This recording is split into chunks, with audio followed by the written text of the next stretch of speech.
আসসালামু আলাইকুম। আশা করি সকলেই শারীরিকভাবে ভালো আছেন। জানি মানসিকভাবে সবাই বিপর্যস্ত। হৃদয়ের রক্তক্ষরণ আমাদের বেড়েই চলেছে। আমরা সাধারণ বিনিয়োগকারীরা বলতে গেলে ফাটা বাঁশের চিপায় আমরা আটকে গেছি। আমাদের ভাগ্যের পরিবর্তনই হচ্ছে না। আমরা যেটা আশা করছি তার বিপরীতটাই ঘটছে। আমরা বড় বুক ভরা আশা নিয়ে সবাই বসেছিলাম যে নির্বাচনের তফসিল ঘোষণা হওয়ার পরে মার্কেটে একটি পরিবর্তন আসবে। কোনো ক্রমেই এই মার্কেটের পরিবর্তন হচ্ছে না। মার্কেটটি একটি সিন্ডিকেটের হাতে আবদ্ধ হয়ে গেছে। নিজেরাই ম্যানিপুলেট করে মার্কেটটাকে উঠাচ্ছে, তাদের ইচ্ছামতো মার্কেটকে ফেলাচ্ছে। এই অবস্থানে সাধারণ বিনিয়োগকারীরা কুলকিনারাহীন হয়ে ছটফট করছে। এটি দেখার আর কেউ নেই। যেটি আশা করেছিলাম যে নির্বাচনের তফসিলের পরে মার্কেট পরিবর্তন হবে, কিন্তু মার্কেটের কোনো পরিবর্তন না হয়ে বরং আরও মার্কেট নিচের দিকে চলে আসতেছে। মার্কেটকে তার মার্কেটের গতিতেই চলতে দিচ্ছে না। মার্কেটকে নিজেদের মতো করে ম্যানিপুলেট করা হচ্ছে। সঠিক ক্যালকুলেশন অনুযায়ী মার্কেট যদি তার পরিবর্তন হইতো, তাহলে মার্কেটে আপনি আমি সবাই টেকনিক্যাল অ্যানালাইসিস করে সিদ্ধান্ত নিতে পারতাম।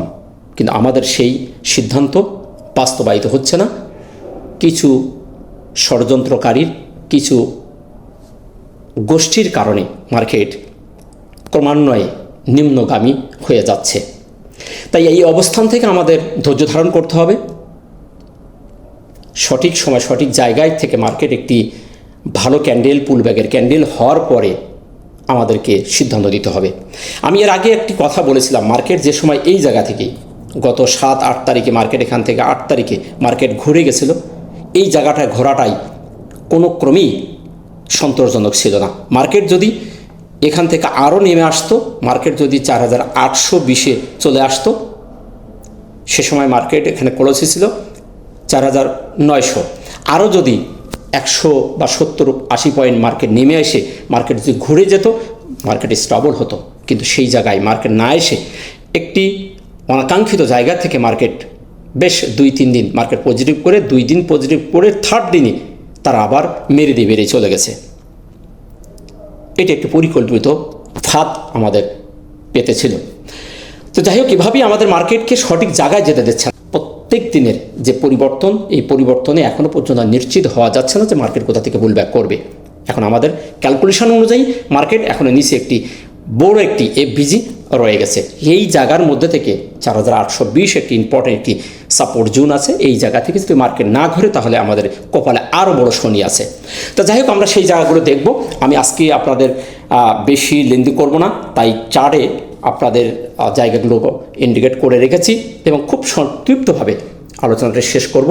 চলুন আমরা সেই মূল আলোচনায় চলে যাই। আমরা আজকে দিনের শেষে দেখতে পাচ্ছি 48টি শেয়ার পজিটিভ হয়েছে, 296টি শেয়ার নেগেটিভ, 42টি শেয়ারের কোনো পরিবর্তন না হয়ে 36 পয়েন্ট মাইনাস করছে এবং 4853 পয়েন্ট নয়, অর্থাৎ আমরা বলতে পারি এখানে প্রায় 54 পয়েন্টের কাছাকাছি, 4854 বলা যায় এখানে মার্কেট অবস্থান করছে। লেনদেন 375.78 কোটি, গত 15 তারিখে ছিল 413 কোটি, সেখান থেকে আজকে 38 কোটি মাইনাস হয়ে গেছে। অর্থাৎ আমাদের লেনদেনও দিনের পর দিন কমে যাচ্ছে। সেক্টরগুলোর অবস্থা খুবই নাজেহাল, তাই আর সেক্টর নিয়ে কথা বলে সময় বাড়াবো না। আমরা আমাদের মূল আলোচনায় চলে যাচ্ছি, ক্যান্ডেল অবস্থান এবং সাপোর্টটা দেখার সেই জায়গাগুলো। আমরা আজকে দিনের শেষে যে ক্যান্ডেলটি হতে দেখেছি, এটিও একটি মিডিয়াম সাইজের বিয়ারিশ ক্যান্ডেল। গত দিনও ছিল, 15 তারিখে যে ক্যান্ডেলটি ছিল সেম ক্যান্ডেল আজকে করেছে। সো ক্যান্ডেলটি অবভিয়াসলি নেগেটিভ। এখানে কোনো প্রকার কোনো ওয়েতে আমরা এটিকে পজিটিভ বলতে পারি না। সেদিক থেকে ক্যান্ডেলটি ফুললি নেগেটিভ। আমরা দিনের শুরুতে একটু পজিটিভ হওয়ার সম্ভাবনা দেখেছিলাম, তার উপর একটু শ্যাডো আমরা দেখতে পাচ্ছি। এই শ্যাডোটি দিন শেষে আবার তার বডিটি হয়ে গেছে, শ্যাডোর থেকে বড় বডি হয়ে গেছে। অর্থাৎ এখানে যারা বুল ছিল তাদের থেকে স্ট্রং ভূমিকা এসে গেছে যারা সেলার তারাই। সুতরাং ক্যান্ডেলটি নেগেটিভ। অবস্থান যদি দেখি, অবস্থানটা নেগেটিভ, কারণ আমরা গতদিন যে একটি সাপোর্ট এলাকা দেখেছিলাম, যে আমাদের বলেছিলাম যে এইটি আমাদের 4000 874 লেভেল, এই ক্যান্ডেলের নিচ লেভেলটিকে আমাদের একটি সাপোর্ট ছিল, সেই সাপোর্টটি আজকে মার্কেট ভেঙে নিচে নেমে এসেছে এবং আমাদের নিচে একটি এফভিজি আছে আমরা দেখতে পাচ্ছি। তো সেদিক থেকে এখনও পর্যন্ত নিশ্চিত নয় যে এফভিজির সে হিট করছে কিনা। তো সেদিক থেকে মার্কেটের যে ক্যান্ডেলের অবস্থানটিও আজকে নেগেটিভ। এখন যদি আমরা সাপোর্ট দেখি, সাপোর্ট দেখতে গেলে আমাদের যে একটি গুরুত্বপূর্ণ একটি এফভিজি আছে, আমরা এর আগেও যেটি বলেছিলাম যে আমাদের সেই 7-8 তারিখের যে এই জায়গাটি উঠে গেছিলো, সেখানে না ঘুরে যদি এই জায়গায় ফিরে আসতো মার্কেট, তাহলে আমাদের জন্য আরও একটি শক্তিশালী মার্কেট হতো বলে আমি মনে করছি। তো সেই জায়গায় না এসে চলে গেছিলো, আবারও মার্কেট সেই জায়গায় আসার একটি যাত্রা করছে।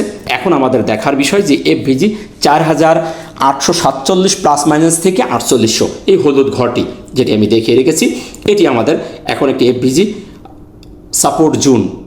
এই জায়গাটিকে যদি মার্কেট হিট করে এবং এর মধ্যে থেকে আমি আরেকটি পয়েন্ট দেখিয়ে রেখেছি যে 4820 প্লাস মাইনাস 20, 23, 24 এই ধরনের একটি জায়গা, এই জায়গাটি আমি দেখিয়ে রেখেছি। এখানে হয়তো বা মার্কেট হিট করতে পারে, যদি করে তাহলে মার্কেট একটি পারফেক্ট কারেকশন হবে। আর যদি এটাকে অনার না করে, এটাকে অনার না করে যদি মার্কেট আরও নিচে চলে আসে, 4800 নিচে মার্কেট চলে আসে, তাহলে আমাদের 4600 দেখতে হবে। এই যে 4600 যেখানে মার্কেট এসেছিল, সেই জায়গা আমাদের হয়তোবা দেখা যেতে পারে।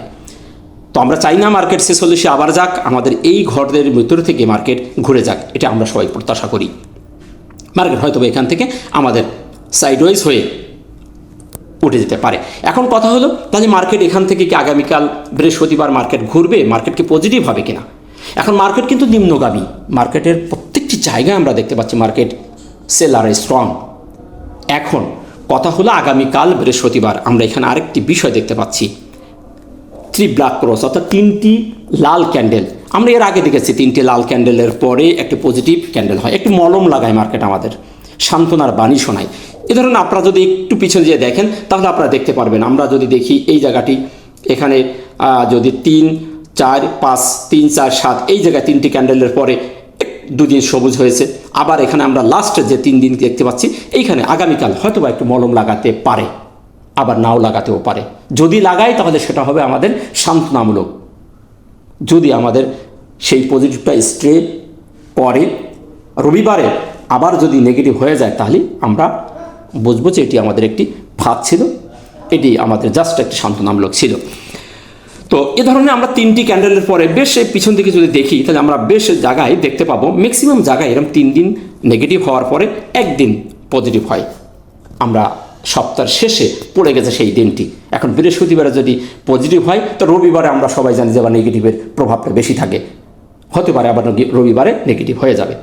আর যদি রবিবারে আমাদের নেগেটিভ না হয়, তাহলে হয়তো মার্কেট আমার আবারও সামনের দিকে এই হরিজন্টাল রেজিস্ট্যান্স লেভেলের দিকে যাত্রা করবে। এখন দেখার বিষয় আগামীকাল কোন ধরনের মার্কেট বিহেভ করছে। তবে 3 দিনের নেগেটিভের পরে, 3 ব্ল্যাক ক্রসের পরে একটা ছোট ক্যান্ডেল পজিটিভ হওয়ার পসিবিলিটি আছে, যদি মার্কেট আমাদের সেই 4820 বা 4847 এই এফভিজিকে অনার করে, হিট করে যেয়ে যদি একটি হ্যামার ক্যান্ডেল অথবা একটি ভালো বুলিশ ক্যান্ডেল ক্রিয়েট করতে সক্ষম হয়, তাহলে আমাদের মার্কেটে একটি ভালো সিগন্যাল আমরা পাবো। তা না হলে আমাদের হয়তোবা আবারও নেগেটিভ আমরা দেখতে পারি। তো এখন দেখার বিষয় আগামী কাল বৃহস্পতিবার কী ধরনের মার্কেট বিহেভ করছে। আশা করি বিষয়টা আপনারা বুঝতে পেরেছেন। নেক্সট আমরা MACD এবং হিস্টোগ্রামের দিকে যদি দৃষ্টিপাত করি, তাহলে আমরা দেখতে পাচ্ছি এখানে কন্টিনিউ সে নেগেটিভ সিগন্যাল দিচ্ছে। আজ দিয়ে 3 দিন নেগেটিভ সিগন্যাল দিল। এই সিগন্যালের ভাষ্য অনুসারে মার্কেট এখনও নেগেটিভ যাওয়ার পসিবিলিটি তারা আছে। MACD যে ক্রস ওভার, সেটিও মুখ ঘুরিয়ে দিয়ে ক্রস ওভার হয়ে যাওয়ার দিকে দিয়েছে, আপনারা দেখতে পাচ্ছেন। তো এই দৃষ্টিকোণ থেকে এই টুলসের ভাষ্য অনুসারে মার্কেট আরও নিম্নে আসার প্রবণতা আছে। এই 0 লাইন পার হয়ে লাল বার হওয়ার পসিবিলিটি আছে। তাই এই টুলসের ভাষ্য অনুসারে মার্কেট ফুললি একটি নেগেটিভ এবং নিম্নগামী প্রবণতা প্রকাশ করছে। আশা করি বিষয়টাও আপনারা বুঝতে পেরেছেন। RSI যদি দেখি, RSI আমাদের দেখতে পাচ্ছি মন্দের ভালো 40-এর ওপরে। এই জায়গাটি RSI 40 থেকে 50-60-এর মধ্যে সাইডওয়েজ থাকার পসিবিলিটি বেশি। তো মন্দের ভালো 40.55। তাই আমরা এখনও পর্যন্ত RSIকে খারাপ বলতে পারছি না। মন্দের ভালো না খারাপ, মোটামুটির মধ্যে RSI রয়ে গেছে। মার্কেট যদি ঘুরে যায়, RSI ওখান থেকে আবার সামনে ঘুরে যেতে পারে।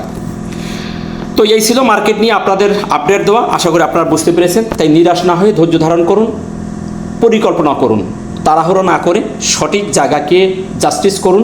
একটি পুল ব্যাগের ক্যান্ডেল পাওয়ার প্রত্যাশা করছি, সেখান থেকে যদি এই সাপোর্ট লেভেলগুলোকে যদি মার্কেট অনার করে তাহলে মার্কেট ভালো একটি অবস্থান যাবে, তাহলে মার্কেট হয়তো আমাদের এখানে সাইডওয়েজ হয়ে থাকতে পারে।